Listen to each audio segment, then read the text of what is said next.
শীতের প্রকোপ বাড়ায় ব্রাহ্মণবাড়িয়া হাসপাতালগুলোতে বেড়েছে রোগীর সংখ্যা। প্রতিদিন জেলা জেনারেল হাসপাতালে ভিড় করছে রোগীরা, যার মধ্যে শিশুদের সংখ্যাই বেশি। তবে আসন কম থাকায় দুর্ভোগে পড়ছেন রোগী ও স্বজনরা।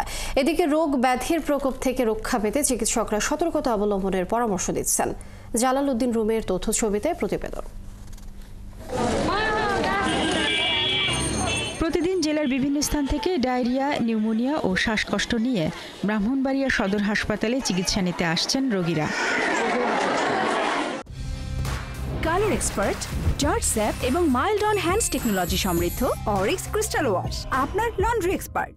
ডায়রিয়া, নিউমোনিয়া সহ বিভিন্ন ঠান্ডাজনিত রোগে আক্রান্ত হয়ে প্রতিদিন হাসপাতালে 40 থেকে 45 জন নতুন রোগী ভর্তি হচ্ছেন, যার মধ্যে শিশুর সংখ্যাই বেশি।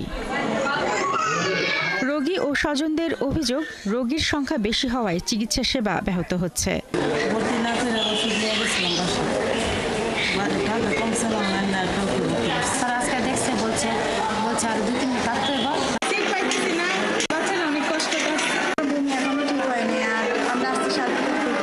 এদিকে চিকিৎসার পাশাপাশি এসব রোগ ব্যাধির প্রকোপ থেকে রক্ষা পেতে সতর্কতা অবলম্বনের পরামর্শ দিচ্ছেন চিকিৎসকরা। আমাদের মায়েরা আপনার নিউমোনিয়া বা ঠান্ডা কাশ থেকে অনেক ভয় পাওয়ার কারণে ওরা এমন কাপড় পরায় ভিতরে গামতে থাকে, গাইমা ঠান্ডা লাগে।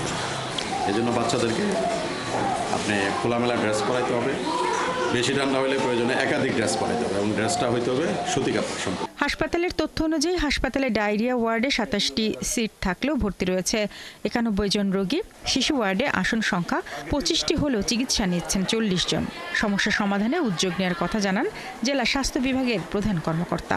এখানে ফ্লোরের মধ্যে রোগী আছে, রোগী যা থাকার কথা তার 2 গুণ 3 গুণ রোগী আছে। কিছু কিছু ক্ষেত্রে হয়তো কিছু ওষুধের স্বল্পতা থাকতে পারে, এটা আমরা চেষ্টা চালিয়ে যাচ্ছি। জনগণকে আমরা স্বাস্থ্যসেবার কাঙ্ক্ষিত সেবাটা দিতে পারি। হাসপাতালে প্রতিদিন প্রায় 2000 রোগী নিচ্ছেন চিকিৎসা সেবা।